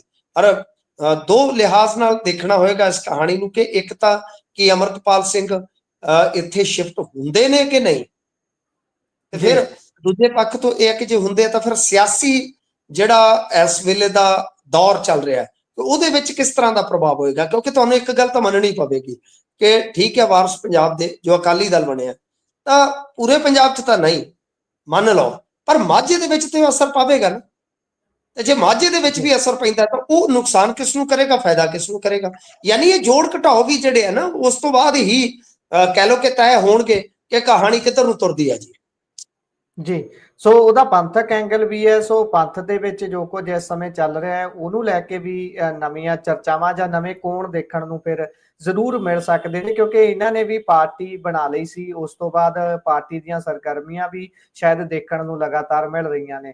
ਸੋ ਅੱਗੇ ਚੱਲੀਏ ਜੀ, ਕਹਿੰਦੇ ਵੀ ਪੰਜਾਬ 'ਚ ਹੋਰ ਕੁਝ ਹੋਵੇ ਜਾਂ ਨਾ ਹੋਵੇ, ਪਰ ਜਿੰਨੇ ਐਮਐਲਏ ਬਣੇ ਨੇ ਲੱਗਦਾ ਹੈ ਘੁਮਾ ਫਿਰਾ ਕੇ ਸਾਰਿਆਂ ਨੂੰ ਇੱਕ ਵਾਰੀ ਮੰਤਰੀ ਵਾਲੀ ਗੱਡੀ ਜ਼ਰੂਰ ਮਿਲ ਜਾਣੀ ਹੈ, ਮੰਤਰੀ ਵਾਲਾ ਅਹੁਦਾ ਜ਼ਰੂਰ ਮਾਣ ਲੈਣਗੇ। ਸੋ ਹੁਣ ਫੇਰ ਚਰਚਾ ਹੈ ਜੀ, ਕੁਝ ਦੀ ਛੁੱਟੀ ਹੋ ਸਕਦੀ ਹੈ ਤੇ ਕੁਝ ਨਵੇਂ ਆਉਣ ਦੇ ਕਿਆਫੇ ਲਾਏ ਜਾ ਰਹੇ ਨੇ। ਕੀ ਹੈ ਜੀ ਸਾਰਾ ਮਾਮਲਾ? ਆ ਦੇਖੋ, ਆ ਪਿਛਲੇ 2 ਦਿਨ ਦੀਆਂ ਬੜੀਆਂ ਖਬਰਾਂ ਲੱਗ ਰਹੀਆਂ ਨੇ ਗੁਰਪ੍ਰੀਤ ਜੀ, ਤੇ ਸਾਨੂੰ ਵੀ ਥੋੜੇ ਦਿਨ ਪਹਿਲਾਂ ਨਾ ਇੱਕ ਬੰਦੇ ਨੇ ਦੱਸਿਆ ਸੀਗਾ, ਕਹਿੰਦਾ ਵੀ ਰੀਸ਼ਫਲਿੰਗ ਹੋਏਗੀ, ਤੇ ਮੈਂ ਉਸ ਵੇਲੇ ਰੀਸ਼ਫਲਿੰਗ ਬਾਰੇ ਮਤਲਬ ਕਿ ਇੰਨਾ ਆਸਵੰਦ ਨਹੀਂ ਸਾਂ, ਮੈਂ ਇਮਾਨਦਾਰੀ ਨਾਲ ਕਹਾਂ ਤਾਂ ਮੈਂ ਗੱਲ ਗੌਰੀ ਜ਼ਿਆਦਾ ਮੈਂ ਗੌਲੀ ਨਹੀਂ ਹੈ। ਤੋ ਖੈਰ ਉਸ ਤੋਂ ਬਾਅਦ ਹੋਇਆ ਕੀ ਹੈ ਕਿ ਆ ਅਚਾਨਕ ਖਬਰਾਂ ਜਿਹੜੀਆਂ ਨੇ ਉਹ ਲੱਗਦੀਆਂ ਨੇ। ਦੇਖੋ, ਮੈਂ ਕੋਈ ਬਹੁਤਾ ਵੱਡਾ ਤਜਰਬੇਕਾਰ ਹੈ ਨਹੀਂਗਾ, ਪਰ ਇੰਨਾ ਹੈ ਕਿ ਪ੍ਰਿੰਟ ਮੀਡੀਆ 'ਚ ਲੰਮਾ ਸਮਾਂ ਕੰਮ ਕਰਨ ਕਰਕੇ ਸਾਨੂੰ ਮਤਲਬ ਕਿ ਐ ਕਹਿ ਲਓ ਅੱਖ ਦੇ ਫੋਰ ਨਾਲ ਪਤਾ ਲੱਗ ਜਾਂਦਾ ਕਿ ਕਿਹੜੀ ਖਬਰ ਕਹਿ ਲਓ ਉਹਦੀ ਜਿਹੜੀ ਹੈਗੀ ਆ ਵੀ ਉਹਦੀ ਅਸਲੀਅਤ ਕੀ ਆ, ਤੇ ਜਾਂ ਉਹ ਪਲਾਂਟ ਕਿੱਥੋਂ ਕੀਤੀ ਗਈ ਆ। ਮੈਨੂੰ ਇਉਂ ਲੱਗਿਆ ਜਿਸ ਤਰ੍ਹਾਂ ਉਹ ਖਬਰਾਂ ਲਵਾਈਆਂ ਗਈਆਂ ਨੇ, ਉਹ ਖਬਰਾਂ ਜਿਹੜੀਆਂ ਨੇ ਉਹ ਲਵਾਈਆਂ ਦਾ ਮਤਲਬ ਕੀ ਹੁੰਦਾ ਹੈ? ਇਹ ਨਹੀਂ, ਇਹ ਪਲਾਂਟ ਦਾ ਮਤਲਬ ਇਹ ਨਹੀਂ ਹੁੰਦਾ ਕਿ ਕੋਈ ਪੈਸੇ ਦੇ ਕੇ ਲਾ ਰਿਹਾ, ਉਹ ਪੇੜ ਹੁੰਦੀਆਂ ਨੇ। ਇਹ ਜੀ ਜੀ ਖਬਰਾਂ ਏਦਾਂ ਹੁੰਦੀਆਂ ਕਿ ਜਾਣਕਾਰੀ ਜਿਹੜੀ ਹੁੰਦੀ ਹੈ, ਜਿਵੇਂ ਹੁਣ ਮੈਂ ਜਿਸ ਬੰਦੇ ਬਾਰੇ ਗੱਲ ਕਰ ਰਿਹਾ, ਉਹ ਸੋਰਸ ਮੇਰਾ ਇੱਕ ਐਸਾ ਸੋਰਸ ਹੈ ਜਿਹਦੇ ਤੇ ਮੈਂ ਅੱਖਾਂ ਮੀਟ ਕੇ ਯਕੀਨ ਕਰ ਸਕਦਾ, ਜਿਹਨੇ ਮੈਨੂੰ 1 ਮਹੀਨਾ ਪਹਿਲਾਂ ਦੱਸਤਾ ਸੀ। ਠੀਕ ਹੈ ਜੀ, ਮੈਂ ਯਕੀਨ ਕਰ ਸਕਦਾ, ਇਹਦਾ ਮਤਲਬ ਇਹ ਆ। ਤਾਂ ਇਸੇ ਤਰ੍ਹਾਂ ਉਹ ਫਿਰ ਜਿਹੜੇ ਸੋਰਸਸ ਹੁੰਦੇ ਆ ਵਿੱਚ ਹੀ ਸਰਕਾਰ ਦੇ ਬੈਠੇ, ਉਹ ਵੱਡੇ ਪੱਤਰਕਾਰਾਂ ਨੂੰ ਖਬਰ ਦਿੰਦੇ ਆ ਕਿ ਐਸਾ ਹੋ ਰਿਹਾ, ਤਾਂ ਉਹਨਾਂ ਦਾ ਯਕੀਨ ਹੁੰਦਾ ਹੈ ਇਹ ਵਾਕਿਆ ਹੋ ਰਿਹਾ। ਤਾਂ ਸਮਝਦੇ ਹੋ ਨਾ, ਇੱਕ ਖਬਰ ਇਸ ਤਰ੍ਹਾਂ ਦੀ ਹੁੰਦੀ, ਇੱਕ ਹੁੰਦੀ ਆ ਕਿ ਜਾਣ ਬੁੱਝ ਕੇ ਕਹਿ ਲਓ ਕਿ ਪੇੜ ਲਵਾਈ ਜਾਂਦੀ ਹੈ ਜਾਂ ਪਲਾਂਟ ਕੀਤੀ ਜਾਂਦੀ ਆ। ਤਾਂ ਮਤਲਬ ਕਿ ਇਹ ਸਾਰੀਆਂ ਚੀਜ਼ਾਂ ਨਾ ਮੈਂ ਜਦੋਂ ਖਬਰਾਂ ਪੜ੍ਹੀਆਂ ਪੰਜਾਬੀ ਦੇ ਕੁਝ ਅਖਬਾਰਾਂ 'ਚ, ਮੈਨੂੰ ਇਹ ਲੱਗਿਆ ਕਿ ਇਹ ਖਬਰ ਜਿਹੜੀ ਆ ਉਹ ਤੁੱਕੇ ਵਾਲੀ ਖਬਰ ਨਹੀਂ ਹੈ। ਇੱਕ ਆਪਾਂ ਜੀ ਅੰਦਾਜ਼ਾ ਲਾਉਂਦੇ ਆ ਜਾਂ ਹਾਲਾਤਾਂ ਦੀ ਸਮੀਖਿਆ ਕਰਦੇ ਆ ਜਾਂ ਸਮੀਕਰਨ ਬਿਠਾਉਂਦੇ ਆ, ਇੱਧਰ ਜੋੜ ਤੋੜ ਕਰਦੇ ਆ, ਤਾਂ ਆਪਾਂ ਨੂੰ ਇੱਕ ਨਤੀਜਾ ਨਿਕਲਦਾ ਕਿ ਹਾਂ ਏਦਾਂ ਹੋ ਸਕਦਾ। ਤਾਂ ਮੈਨੂੰ ਉਹ ਖਬਰਾਂ ਪੜ੍ਹ ਕੇ ਗੁਰਪ੍ਰੀਤ ਜੀ ਅੰਦਾਜ਼ਾ ਹੋਇਆ ਕਿ ਇਹ ਖਬਰਾਂ ਜਿਹੜੀਆਂ ਨੇ ਉਹ ਇਹਨਾਂ ਦੇ ਉੱਚ ਪੱਧਰੀ ਜਿਹੜੇ ਬੰਦੇ ਆ ਉਹਨਾਂ ਦੇ ਰਾਹੀਂ ਹੀ ਜਿਹੜੀ ਆ ਉਹ ਲੱਗੀਆਂ। ਤਾਂ ਖਬਰਾਂ ਦੇ ਮਜ਼ਮੂਨ ਇੱਕੋ ਤਰ੍ਹਾਂ ਦੇ ਸੀਗੇ। ਉਹਦੇ 'ਚ ਕੀ ਆ ਕਿ ਹੁਣ ਦੇਖੋ, ਰੀਸ਼ਫਲਿੰਗ ਕਦੋਂ ਹੁੰਦੀ ਆ? ਉਹ ਤਾਂ ਦਿੱਲੀ ਵਾਲਿਆਂ ਨੇ ਕਰਨੀ ਆ। ਇਹਦਾ ਮਤਲਬ ਇਹ ਹੈ ਕਿ ਬਜਟ ਇਜਲਾਸ ਤੇ ਘੱਟੋ ਘੱਟ ਗੁਜ਼ਰੇਗਾ, ਫਿਰ ਉਸ ਤੋਂ ਬਾਅਦ ਇਹ ਕਦਮ ਚੁੱਕਣਗੇ। ਫਿਰ ਜੀ ਜੀ ਸਭ ਤੋਂ ਵੱਡੀ ਗੱਲ ਇਹ ਹੋਏਗੀ ਕਿ ਪਰਫਾਰਮੈਂਸ ਹੀ ਇੱਕ ਪੈਮਾਨਾ ਰੱਖਿਆ ਜਾਏਗਾ ਜਾਂ ਇਲਾਕਾ। ਕਿਉਂਕਿ ਆਪਾਂ ਦੇਖ ਲਈਏ, ਜਿਵੇਂ ਹੁਣ ਮਾਝੇ ਤੋਂ 4 ਨੇ, 4 ਹੈਗੇ ਨੇ ਮੰਤਰੀ, ਉਹਨਾਂ ਦੇ ਵਿੱਚੋਂ 1-2 ਮੰਤਰੀ ਐਸੇ ਆ ਜਿਹੜੇ ਹਿੱਟ ਲਿਸਟ ਤੇ ਹੈਗੇ ਨੇ, ਪਰਫਾਰਮੈਂਸ ਦੇ ਆਧਾਰ ਤੇ ਵੀ, ਇਲੈਕਸ਼ਨ ਦੇ ਆਧਾਰ ਤੇ ਵੀ। ਠੀਕ ਹੈ ਜੀ, ਹੋ ਸਕਦਾ ਕਿ ਉੱਥੇ 4 ਚੋਂ 3 ਕਰ ਦੇਣ ਕਿ ਮਾਝੇ ਨੂੰ 3 ਦੇ ਦਿਓ ਜੀ। ਹੁਣ ਜਿਵੇਂ ਸਾਡੇ ਮਲੋਟ ਤੋਂ 2 ਮੰਤਰੀ ਆ, ਮਿਸਾਲਨ ਬੀਬੀ ਬਲਜੀਤ ਕੌਰ ਤੇ ਖੁੱਡੀਆਂ ਸਾਹਿਬ ਦਾ ਪਿੰਡ ਵੀ ਮਲੋਟ ਦੇ ਵਿੱਚ ਹੀ ਹੈ ਨਾ, ਸਬ ਡਿਵੀਜ਼ਨ ਮਲੋਟ ਹੀ ਹੈ ਜੀ। ਤਾਂ ਕਹਿਣ ਦਾ ਮਤਲਬ ਇਹ ਹੈ ਕਿ ਉੱਥੋਂ ਹੋ ਸਕਦਾ ਇੱਕ ਦੀ ਛੁੱਟੀ ਕਰ ਦਿੱਤੀ ਜਾਵੇ। ਰਿਪੋਰਟਾਂ ਕੇਜਰੀਵਾਲ ਕੋਲ ਹੈ, ਇਹਦੇ 'ਚ ਕੋਈ ਸ਼ੱਕ ਨਹੀਂ ਹੈ ਕਿ ਨਕਾਰਾਤਮਕ ਰਿਪੋਰਟਾਂ ਮੰਤਰੀਆਂ ਦੀਆਂ ਹੈਗੀਆਂ, ਉਹ ਛੁੱਟੀ ਉਸ ਬਿਹਾਫ ਤੇ ਵੀ ਕਰ ਸਕਦੇ ਆ। ਤੇ ਤੁਹਾਨੂੰ ਪਤਾ ਹੀ ਆ ਕਿ ਉਹਨਾਂ ਦੇ ਅੱਗੇ ਬੋਲਣਾ ਤਾਂ ਹੈ ਨਹੀਂ ਕਿਸੇ ਮੰਤਰੀ ਨੇ। ਨਿੱਜਰ ਸਾਹਿਬ ਦੀ ਵਾਪਸੀ ਦਾ ਇਮਕਾਨ ਹੈ, ਜਿਸ ਤਰ੍ਹਾਂ ਕੇਜਰੀਵਾਲ ਮਿਲ ਕੇ ਆਏ ਨੇ ਉਹਨਾਂ ਨੂੰ, ਕਿ ਉਹਨਾਂ ਨੂੰ ਬੜਾ ਕਹਿ ਲਓ ਕਿ ਇੱਕ ਤਰ੍ਹਾਂ ਨਾਲ ਬੇਇੱਜ਼ਤੀ ਦਾ ਅਹਿਸਾਸ ਕਰਵਾ ਕੇ ਭੇਜਿਆ ਗਿਆ ਸੀਗਾ, ਤੇ ਫਿਰ ਉਹ ਚੀਫ ਖਾਲਸਾ ਦੇ ਮੁਖੀ ਬਣ ਗਏ ਜੀ। ਚੀਫ ਖਾਲਸਾ ਦੀਵਾਨ ਦੇ ਉਹ ਮੁਖੀ ਬਣ ਗਏ ਸਨ। ਫਿਰ ਜੇ ਤੁਸੀਂ ਇਸ ਤੋਂ ਇਲਾਵਾ ਦੇਖੋਗੇ ਤਾਂ ਚਰਚਾਵਾਂ ਇਹ ਵੀ ਨੇ ਕਿ ਸੰਧਵਾ ਸਾਹਿਬ ਸ਼ਾਇਦ ਮੰਤਰੀ ਮੰਡਲ 'ਚ ਦਿਖਣਗੇ ਤੇ ਬੀਬਾ ਬਲਜਿੰਦਰ ਕੌਰ, ਕਿਉਂਕਿ ਦੇਖੋ ਉਹ ਬਹੁਤ ਸੀਨੀਅਰ ਲੀਡਰ ਨੇ, ਪਰ ਭਗਵੰਤ ਮਾਨ ਹੋਰਾਂ ਦੇ ਨਾਲ ਜ਼ਿਆਦਾ ਗੁੱਡਵਿਲ ਨਾ ਹੋਣ ਕਰਕੇ ਉਹ ਪਿੱਛੇ ਹੀ ਰਹੇ ਇਸ ਮਾਮਲੇ 'ਚ। ਉਹਨਾਂ ਦਾ ਕਹਿ ਸਕਦੇ ਆਪਾਂ ਕਿ ਮੰਤਰੀ ਦੇ ਤੌਰ ਤੇ, ਹਾਲਾਂਕਿ ਤੁਹਾਨੂੰ ਪਤਾ ਹੀ ਕੈਬਨਿਟ ਰੈਂਕ ਦੇ ਦਿੱਤਾ ਗਿਆ ਸੀਗਾ ਉਹਨਾਂ ਨੂੰ, ਜੇ ਮੈਂ ਨਹੀਂ ਭੁੱਲਦਾ ਤਾਂ, ਪਰ ਫਿਰ ਵੀ ਜੀ ਤੇ ਕਰਦਾ ਹਾਲੇ ਤੱਕ ਉਹਨਾਂ ਦਾ ਨੰਬਰ ਨਹੀਂ ਆਇਆ। ਤਾਂ ਮਤਲਬ ਕਿ ਇਸ ਤਰ੍ਹਾਂ ਦੀਆਂ ਕਹਿ ਲਓ ਕਿ ਆਪਾਂ ਕਿਆਸਰਾਈਆਂ ਲਾ ਸਕਦੇ ਹਾਂ ਕਿ ਜੇਕਰ ਹੁੰਦਾ ਅਰੋੜਾ ਸਾਹਿਬ ਜਿੱਤ ਜਾਂਦੇ ਤਾਂ ਅਰੋੜਾ ਸਾਹਿਬ ਨੂੰ ਮੰਤਰੀ ਮੰਡਲ 'ਚ ਆਪਾਂ ਦੇਖ ਸਕਦੇ ਹਾਂ। ਤੇ ਇਹਦਾ ਮਤਲਬ ਕਿ ਛੁੱਟੀਆਂ ਤਾਂ ਕੁਝ ਹੋਣਗੀਆਂ, ਹਾਲਾਂਕਿ 2 ਮੰਤਰੀ ਤਾਂ ਖੜੇ ਪੈਰ ਲੈ ਸਕਦੇ ਆ, ਇਹਨਾਂ ਕੋਲ 2 ਮੰਤਰੀ ਸ਼ਾਰਟ ਹੈਗੇ ਆ, ਪਰ ਜੇਕਰ ਜ਼ਿਆਦਾ ਕਹਿ ਲਓ ਫੇਰ ਬਦਲ ਹੁੰਦਾ ਤਾਂ ਫਿਰ 1-2 ਮੰਤਰੀਆਂ ਦੀ ਛੁੱਟੀ ਵੀ ਸੰਭਵ ਹੈ। ਹੁਣ ਕਿਹਦੀ ਹੈ, ਮੈਂ ਜਿਵੇਂ ਤੁਹਾਨੂੰ ਕਿਹਾ ਕਿ ਫੀਡਬੈਕ ਤੇ ਹੈਗੀ ਹੈ। ਦੂਜੀ ਗੱਲ ਮੈਂ ਤੇ ਇੱਕ ਹੋਰ ਵੀ ਸੁਣੀ ਆ ਕਿ ਇਹਨਾਂ ਦੇ ਵਿੱਚੋਂ ਹੀ ਇੱਕ ਧੜੇ ਨੇ ਦੂਜੇ ਧੜੇ ਦੇ ਸੰਬੰਧਿਤ ਜਿਹੜੇ ਮੰਤਰੀ ਆ ਉਹਨਾਂ ਦੀ ਫਾਈਲ ਵੀ ਜਿਹੜੀ ਆ ਗਾਂ ਉਤਲਿਆਂ ਤੱਕ ਪਹੁੰਚਾ ਰੱਖੀ ਆ। ਇੱਕ ਫਾਈਲ ਜਿਹੜੀ ਆ ਦੱਸਦੇ ਅਮਿਤ ਸ਼ਾਹ ਕੋਲ ਵੀ ਪਈ ਆ ਇਹਨਾਂ ਦੇ ਕੁਝ ਮੰਤਰੀਆਂ ਦੀ। ਜੀ, ਸੋ ਹੁਣ ਵੇਖਦੇ ਆ ਇਹਦੇ ਚ ਬਣਦਾ ਕੀ ਹੈ, ਕਿਹਦੀ ਛੁੱਟੀ ਹੁੰਦੀ ਹੈ ਤੇ ਕਿਹਦੇ ਭਾਗ ਖੁੱਲਦੇ ਨੇ। ਸੋ ਅੱਗੇ ਚਲੀਏ ਜੀ। ਬੋਲਨੇ ਲੱਗੀ ਵਾਲੇ ਪਾਦਰੀ ਬਜਿੰਦਰ ਦੇ ਲੱਗਦਾ ਦਿਨ ਪੁੱਗ ਗਏ ਨੇ। ਪਹਿਲਾਂ ਇੱਕ ਲੜਕੀ ਸਾਹਮਣੇ ਆਉਂਦੀ ਹੈ, ਉਸਦੇ ਵੱਲੋਂ ਗੰਭੀਰ ਦੋਸ਼ ਲਗਾਏ ਜਾਂਦੇ ਨੇ ਤੇ ਹੁਣ ਇੱਕ ਵੀਡੀਓ ਸਾਹਮਣੇ ਆ ਗਈ ਹੈ ਜਿਹਦੇ ਚ ਸਾਫ਼ ਹੀ ਹੋ ਗਿਆ ਵੀ ਪਾਦਰੀ ਸਾਹਿਬ ਕੀ ਕੁਝ ਕਰ ਰਹੇ ਨੇ। ਸੋ ਪਾਇਓ ਤਾਂ ਜੀ ਚਾਨਣਾ ਇਸ ਤੇ ਤਰ੍ਹਾਂ। ਦੇਖੋ ਗੱਲ ਇਹ ਹੈ ਗੁਰਪ੍ਰੀਤ ਜੀ ਕਿ ਕਮਾਲ ਦੀ ਗੱਲ ਹੈ, ਵੀਡੀਓ ਵਾਇਰਲ ਹੋ ਗਈ, ਸਭ ਕੁਝ ਸਪਸ਼ਟ ਆ। ਹੁਣ ਉਹਦੇ ਜਿਹੜੇ ਹੈਗੇ ਨੇ ਕਰਤਾ ਧਰਤਾ ਉਹ ਕਹਿੰਦੇ ਕਿ ਜੀ ਇਹ ਤੇ ਐਡਿਟਡ ਵੀਡੀਓ ਹੈ ਜੀ। ਹੁਣ ਜਿਹੜੀ ਔਰਤ ਉਹਦੇ ਵਿੱਚ ਥੱਪੜਾਂ ਦਾ ਸ਼ਿਕਾਰ ਹੋ ਰਹੀ ਹੈ ਵੀਡੀਓ ਦੇ ਵਿੱਚ, ਉਹ ਜਿਹੜੀ ਕਥਿਤ ਵੀਡੀਓ ਹੈ, ਉਹ ਨਹੀਂ ਬੋਲ ਰਹੀ। ਸ਼ਾਇਦ ਇੱਕ ਅਖਬਾਰ ਨੇ ਤੇ ਵੀ ਦਾਅਵਾ ਕੀਤਾ ਕਿ ਉਹ ਤੇ ਕਹਿ ਰਹੀ ਹੈ ਕਿ ਕੁਝ ਹੋਇਆ ਨਹੀਂ, ਪਰ ਵੀਡੀਓ ਜੇ ਦੇਖੀਏ ਤੇ ਉਹਦੇ 'ਚ ਤਾਂ ਬਹੁਤ ਕੁਝ ਹੁੰਦਾ ਲੱਗਦਾ ਕਿ ਕਿਸ ਤਰ੍ਹਾਂ ਅਚਾਨਕ ਪਾਦਰੀ ਇੱਕ ਕਾਪੀ ਸਿੱਟਦਾ ਪਹਿਲਾਂ ਔਰਤ ਤੇ, ਫਿਰ ਥੱਪੜ, ਫਿਰ ਇੱਕ ਮੁੰਡੇ ਤੇ ਥੱਪੜ ਮਾਰਦਾ। ਉਹ ਔਰਤ ਮੋਹਾਲੀ ਦੀ ਦੱਸੀ ਜਾਂਦੀ। ਕੋਈ ਕਹਿੰਦਾ ਜੀ ਕਿ ਇਹ ਚੋਰੀ ਦੇ ਇਲਜ਼ਾਮ ਲੱਗੇ ਸਨ, ਕੋਈ ਕਹਿੰਦਾ ਜੀ ਕਿ ਪਿੱਛੋਂ ਮਤਲਬ ਕਿ ਜਿਵੇਂ ਗੁਰਾਈ ਕੀਤੀ ਜਾਂਦੀ ਆ ਤੇ ਉਹ ਪਾਦਰੀ ਤੱਕ ਨਹੀਂ ਸੀ ਪਹੁੰਚ ਰਹੀ, ਯਾਨੀ ਜਿੱਦਾਂ ਫੰਡ ਆ ਰਹੇ ਸਨ।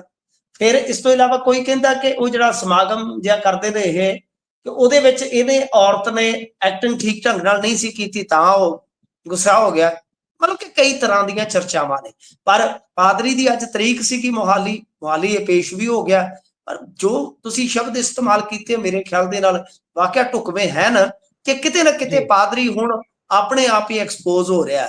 ਤਾਂ ਦਿਨ ਇਹਨਾਂ ਦੇ ਜਿਹੜੇ ਆ ਵਾਕਿਆ ਲੱਦ ਗਏ ਆ, ਪੁੱਗ ਗਏ ਆ। ਇਹ ਵਾਰ-ਵਾਰ ਕਿਉਂ ਹੋ ਰਿਹਾ? ਔਰ ਤੁਸੀਂ ਕਮਾਲ ਦੀ ਗੱਲ ਕਿ ਹਰ ਵਾਰੀ ਤੁਸੀਂ ਕਹਿੰਦੇ ਹੋ ਕਿ ਅਸੀਂ ਸੱਚੇ। ਤੁਸੀਂ ਉਹ ਵੀਡੀਓ ਦੀ ਜਾਂਚ ਕਿੱਥੋਂ ਕਰਵਾਈ ਆ ਮੈਨੂੰ ਦੱਸੋ। ਵੀਡੀਓ ਜੇ ਐਡਿਟਡ ਹੈ, ਐਡਿਟ ਕੀਤੀ ਆ, ਤੇ ਫਿਰ ਤੁਸੀਂ ਉਹਦੀ ਸ਼ਿਕਾਇਤ ਦਰਜ ਕਰਵਾਈ ਆ ਕਿ ਨਹੀਂ ਕਰਵਾਈ? ਤੇ ਉਹਦੀ ਜਾਂਚ ਕਿੱਥੋਂ? ਜਦੋਂ ਤੁਸੀਂ ਕੋਈ ਜਾਂਚ ਪੜਤਾਲ ਹੀ ਨਹੀਂ ਕੀਤੀ, ਹਾਲੇ ਫੋਰੈਂਸਿਕ ਜਾਂਚ ਤੇ ਹਾਲੇ ਕੋਈ ਹੋਈ ਨਹੀਂ, ਤੁਸੀਂ ਨਤੀਜਾ ਕੱਢ ਦਿੱਤਾ ਕਿ ਨਹੀਂ ਜੀ ਇਹ ਤਾਂ ਫਰਜ਼ੀ ਆ। ਤਾਂ ਇਸ ਕਰਕੇ ਮੈਂ ਤਾਂ ਕਹਿੰਦਾ ਕਿ ਸਰਕਾਰ ਨੂੰ ਚਾਹੀਦਾ ਕਿ ਇਹਦਾ ਨੋਟਿਸ ਲਵੇ, ਇਹਦੀ ਜਾਂਚ ਕਰਵਾਵੇ, ਤੇ ਜੇਕਰ ਉਹ ਵੀਡੀਓ ਸਹੀ ਆ, ਕੋਈ ਪੀੜਤ ਸਾਹਮਣੇ ਆਉਂਦਾ ਜਾਂ ਨਹੀਂ ਆਉਂਦਾ, ਪਰ ਮੇਰੇ ਖਿਆਲ ਦੇ ਨਾਲ ਉਸ ਵੀਡੀਓ ਦੇ ਬਿਹਾਫ ਤੇ ਹੀ ਇਹਦੇ ਤੇ ਪਰਚਾ ਜਿਹੜਾ ਉਹ ਦਰਜ ਕੀਤਾ ਜਾਣਾ ਚਾਹੀਦਾ, ਕਿਉਂਕਿ ਉਸ ਟਾਈਮ ਇੱਕ ਛੋਟਾ ਜਿਹਾ ਜਵਾਕ ਵੀ ਤੁਹਾਨੂੰ ਵੀਡੀਓ ਦੇ ਵਿੱਚ ਨਜ਼ਰ ਆਏਗਾ ਜਦੋਂ ਇਹਨੇ ਸਾਰੀ ਹਰਕਤ ਕੀਤੀ ਆ, ਤੇ ਜਦੋਂ ਕਾਪੀ ਚਲਾ ਕੇ ਮਾਰੀ ਆ, ਜਵਾਕ ਦੇ ਸਿਰ ਦੇ ਉੱਤੋਂ ਦੀ ਲੰਘੀ ਆ। ਜੀ। ਸੋ ਜਵਾਕ ਨੇ ਹੀ ਫੇਮਸ ਕੀਤਾ ਸੀ ਇਹਨਾਂ ਨੂੰ ਜਦੋਂ ਕਹਿੰਦਾ ਸੀ ਕਿ ਬੋਲਣੇ ਲੱਗੀ, ਤੇ ਹੁਣ ਦੇਖੋ ਅੱਗੇ ਕੀ ਕੁਝ ਹੁੰਦਾ ਹੈ। ਆਖਰੀ ਖਬਰ ਦਾ ਜੇਕਰ ਰੁਖ ਕਰੀਏ ਤੇ ਕਹਿੰਦੇ ਸੰਸਦ ਮੈਂਬਰਾਂ ਦੀ ਤਨਖਾਹ ਵੱਧ ਗਈ ਹੈ ਜੀ। ਵੈਸੇ ਖਾਸੀ ਮਿਹਰ ਹੈ ਇਹਨਾਂ ਤੇ। ਹਾਂਜੀ, ਦੇਖੋ ਜਿਹੜੇ ਮੈਂਬਰ ਪਾਰਲੀਮੈਂਟ ਹੈ ਨਾ, ਮੈਂਬਰ ਪਾਰਲੀਮੈਂਟ ਦੀ ਸੈਲਰੀ ਤੇ ਕੋਈ ਜ਼ਿਆਦਾ ਹੈ ਨਹੀਂ ਗੀ, ਐਡੀ ਕੋਈ ਵੱਡੀ ਗੱਲ ਨਹੀਂ ਹੈਗੀ। ਅੱਜ ਕੱਲ ਆਮ ਹੀ ਸਾਡੇ ਬੱਚੇ ਆ ਜਿਹੜੇ ਉਹ 5-5, 7-7 ਲੱਖ ਦੀ ਸੈਲਰੀ ਲੈ ਰਹੇ ਨੇ। ਪੈਕੇਜ ਇਦਾਂ ਦੇ ਹੈਗੇ ਆ ਜਿਹੜੇ ਬਹੁਤ ਤਗੜੀਆਂ ਕੰਪਨੀਆਂ 'ਚ ਕੰਮ ਕਰਦੇ ਆ। ਤਾਂ ਇੱਕ ਮੈਂਬਰ ਪਾਰਲੀਮੈਂਟ ਦੀ ਜਿਹੜੀ ਸੀਗੀ ਸੈਲਰੀ ਉਹ ਲੱਖ ਰੁਪਈਆ ਸੀ, ਤੇ ਹੁਣ ਇਹਨਾਂ ਨੇ 24% ਵਧਾ ਕੇ ਯਾਨੀ 1,24,00,000 ਕਰ ਦਿੱਤੀ ਆ। ਤੇ ਜਿਹੜੇ ਸਾਬਕਾ ਸੰਸਦ ਮੈਂਬਰ ਹੈ ਉਹਨਾਂ ਦੀ ਪੈਨਸ਼ਨ ਜਿਹੜੀ ਆ ਉਹ ਇਹਨਾਂ ਨੇ ਵਧਾ ਕੇ 25 ਤੋਂ ਸ਼ਾਇਦ 31 ਕਰ ਦਿੱਤੀ ਹੈ। ਪਰ ਰੌਲਾ ਇਹ ਆ ਕਿ ਵੇਖਣ ਨੂੰ ਤੇ ਇਹ ਚੀਜ਼ਾਂ ਜਿਹੜੀਆਂ ਨੇ ਉਹ ਲੱਗਦਾ ਕਿ ਲੱਖ ਸਵਾ ਲੱਖ ਤੇ ਤਨਖਾਹਾਂ ਆਮ ਹੀ ਹੁੰਦੀਆਂ ਨੇ, ਪਰ ਇਹਨਾਂ ਨੂੰ ਬਹੁਤ ਸਾਰੀਆਂ ਸਹੂਲਤਾਂ ਮਿਲਦੀਆਂ ਨੇ ਜੀ, ਬਹੁਤ ਸਹੂਲਤਾਂ ਮਿਲਦੀਆਂ। ਉਹ ਤੇ ਆਪਾਂ ਜੇ ਵੇਖਣ ਚੱਲੀਏ ਤੇ ਇੰਨੀਆਂ ਸਹੂਲਤਾਂ ਹੈ ਕਿ ਡੇਲੀ ਅਲਾਉਂਸ ਹੁੰਦਾ ਜੀ, ਦਫ਼ਤਰ ਦਾ ਖਰਚਾ, ਮੈਡੀਕਲ ਸਾਰਾ ਫ੍ਰੀ, 34 ਯਾਤਰਾਵਾਂ, ਹਵਾਈ ਯਾਤਰਾਵਾਂ ਉਹ ਫ੍ਰੀ ਹੁੰਦੀਆਂ ਨੇ, ਸ਼ਾਇਦ 1.5 ਲੱਖ ਕਾਲ ਫ੍ਰੀ ਹੁੰਦੀ ਆ, ਸ਼ਾਇਦ ਮੇਰੇ ਖਿਆਲ ਦੇ ਨਾਲ ਜੇ ਆਪਾਂ ਮੋਟੇ ਤੌਰ ਤੇ ਦੇਖੀਏ ਤੇ 50,000 ਯੂਨਿਟ ਬਿਜਲੀ ਫ੍ਰੀ ਹੁੰਦੀ ਹੈ, 50,000 ਯੂਨਿਟ। ਤਾਂ ਇਦਾਂ ਦੀਆਂ ਸਹੂਲਤਾਂ ਹੁੰਦੀਆਂ ਨੇ ਕਿ ਆਪਾਂ ਤਾਂ ਮਤਲਬ ਕਿ ਰੇਲ ਦੇ ਕਿਸੇ ਵੀ ਕਲਾਸ ਦੇ ਵਿੱਚ ਚੜ੍ਹਨਾ, ਇਹਨਾਂ ਦੀ ਕੋਈ ਟਿਕਟ ਹੀ ਨਹੀਂ ਲੱਗਦੀ। ਜੀ ਨਿੱਜੀ ਹਸਪਤਾਲ 'ਚ ਚਲੇ ਜਾਣ, ਸਰਕਾਰੀ ਹਸਪਤਾਲ 'ਚ ਚਲੇ ਜਾਣ, ਕਿਤੇ ਵੀ ਇਹਨਾਂ ਨੇ ਬਿੱਲ ਪੇ ਨਹੀਂ ਕਰਨਾ, ਤੁਸੀਂ ਸੋਚ ਕੇ ਦੇਖੋ। ਤੇ ਇਸੇ ਕਰਕੇ ਹੀ ਆ, ਉਹ ਜਿਵੇਂ ਇੱਕ ਨਾ ਗੀਤ ਸੀਗਾ ਸਾਡੀ ਜਵਾਨੀ 'ਚ ਚੱਲਦਾ ਹੁੰਦਾ ਸੀ, ਸੋਹਣੀ ਜੀ ਕੁੜੀ ਪਿੱਛੇ ਮੁੰਡੇ ਮਰ ਮਰ ਜਾਣ, ਤੇ ਤਾਂ ਹੀ ਤੇ ਮਰ ਮਰ ਜੀ ਜਾਂਦੇ ਆ ਸਰ, ਤਾਂ ਹੀ ਤੇ ਮਰ ਮਰ ਜਾਂਦੇ ਆ ਨਾ। ਇੰਨੀਆਂ ਹੂੰ ਸਹੂਲਤਾਂ ਹੈ ਕਿ ਇਹ ਤੇ ਮਾਨ ਸਾਹਿਬ ਕਹਿੰਦੇ ਹੁੰਦੇ ਸੀਗੇ ਕਿ ਨਾ ਵੀ ਮੈਂ ਉਹ ਪਹਿਲਾ ਹੈਗਾ ਜੀ ਕਿ ਜਿਹੜਾ ਦੱਸਦਾ ਕਿ ਪੈਸਾ ਕਿੰਨਾ ਆਇਆ, ਕਿੱਥੋਂ ਆਇਆ, ਐਮਪੀ ਨੂੰ ਜੋ ਮਿਲਦਾ ਫੰਡਾਂ ਦਾ ਮੈਂ ਹਿਸਾਬ ਕਿਤਾਬ ਦੇਣਾ। ਪਰ ਉਹਨਾਂ ਨੇ ਕਦੇ ਸ਼ਾਇਦ ਇਹ ਸਹੂਲਤਾਂ ਨਹੀਂ ਦੱਸੀਆਂ ਹੋਣਗੀਆਂ ਕਿ ਤੁਹਾਡਾ ਜੀ ਆਮ ਆਦਮੀ ਪਾਰਟੀ ਦਾ ਨਿਮਾਣਾ ਜਿਹਾ ਮਾਨ ਕੀ ਕੁਝ ਸਹੂਲਤਾਂ ਮਾਣਦਾ ਹੈ। ਤੋ ਇਹ ਬਹੁਤ ਜ਼ਿਆਦਾ ਸਹੂਲਤਾਂ ਹੈ ਤੇ ਮੈਂ ਤੁਹਾਨੂੰ ਮਤਲਬ ਕਿ ਗਿਣਿੰਦਾ ਚੁਣਿੰਦਾ ਹੀ ਸੁਣਾਈਆਂ ਨੇ। ਜਿੱਦਾਂ ਹੋਰ ਵੀ ਹੁੰਦਾ ਹੈ ਕਿ ਸੜਕੀ ਜਿਹੜਾ ਸਫ਼ਰ ਹੈ ਹਰੇਕ ਕਿਲੋਮੀਟਰ ਦੇ 16 ਰੁਪਏ ਮਿਲਦੇ ਨੇ, ਹਿਸਾਬ ਲਾ ਲਓ 16 ਰੁਪਏ। ਤਾਂ ਬਹੁਤ ਹੂੰ ਜ਼ਿਆਦਾ ਕਹਿ ਲਓ ਕਿ ਮਹਿੰਗੇ ਪੈਂਦੇ ਆ ਮੈਂਬਰ ਪਾਰਲੀਮੈਂਟ। ਪਰ ਉਹ ਪਾਰਲੀਮੈਂਟ ਦੇ ਵਿੱਚ ਕੀ ਕਰਦੇ ਆ ਉਹ ਤੇ ਤੁਸੀਂ ਦੇਖਿਆ ਹੀ ਆ, ਉਹ ਤੇ ਦੱਸਣ ਪੁੱਛਣ ਦੀ ਲੋੜ ਹੀ ਨਹੀਂ। ਜੀ ਉੱਥੇ ਜੋ ਕੁਝ ਹੁੰਦਾ ਹੈ ਉਹ ਤਾਂ ਸਾਰੇ ਦਰਸ਼ਕ ਵੀ ਦੇਖਦੇ ਨੇ। ਕਈ ਵਾਰ ਕੁੱਕੜਾਂ ਵਾਂਗੂ ਫਸ ਪੈਂਦੇ ਨੇ ਤੇ ਕਈ ਵਾਰ ਕਿਤੇ ਕਿਤੇ ਵਿੱਚ ਕਰ ਵੀ ਲੈਂਦੇ ਨੇ ਸਿਆਣੀ ਗੱਲ। ਸੋ ਇੱਥੇ ਪ੍ਰੋਗਰਾਮ ਦਾ ਸਮਾਂ ਸਮਾਪਤ ਹੁੰਦਾ ਹੈ। ਸੋ ਮਿੰਟੂ ਜੀ ਤੁਸੀਂ ਜੁੜੇ, ਜਾਣਕਾਰੀਆਂ ਸਾਂਝੀਆਂ ਕੀਤੀਆਂ, ਬਹੁਤ ਬਹੁਤ ਧੰਨਵਾਦ ਜੀ। ਧੰਨਵਾਦ ਜੀ। ਸੋ ਇਹ ਸੀ ਪ੍ਰੋਗਰਾਮ ਖਬਰ ਤੇ ਨਜ਼ਰ, ਜਿਸ ਦੇ ਵਿੱਚ ਮਿੰਟੂ ਗੁਰਸਰਿਆ ਹੁਣੇ ਸਾਰੇ ਪ੍ਰੋਗਰਾਮ ਦੇ ਵਿੱਚ ਖਬਰਾਂ ਦੇ ਉੱਪਰ ਚਾਨਣਾ ਪਾਇਆ। ਤੁਹਾਨੂੰ ਕਿਹੋ ਜਿਹਾ ਲੱਗਿਆ ਇਹ ਪ੍ਰੋਗਰਾਮ? ਤੁਸੀਂ ਆਪਣੇ ਵਿਚਾਰ ਰਾਏ ਟਿੱਪਣੀਆਂ ਸਾਡੇ ਨਾਲ ਪੰਜਾਬੀ ਰੇਡੀਓ ਤੇ ਪੰਜਾਬੀ ਟੀਵੀ USA ਦੇ ਜ਼ਰੀਏ ਸਾਂਝੇ ਕਰ ਸਕਦੇ ਹੋ। ਜੁੜੇ ਰਹੋ ਪੰਜਾਬੀ ਰੇਡੀਓ USA ਦੇ ਨਾਲ, ਕਿਉਂਕਿ ਪ੍ਰੋਗਰਾਮਾਂ ਦੀ ਲਗਾਤਾਰਤਾ ਇਸੇ ਤਰ੍ਹਾਂ ਬਰਕਰਾਰ ਰਹੇਗੀ। ਧੰਨਵਾਦ, ਸਤਿ ਸ਼੍ਰੀ ਅਕਾਲ।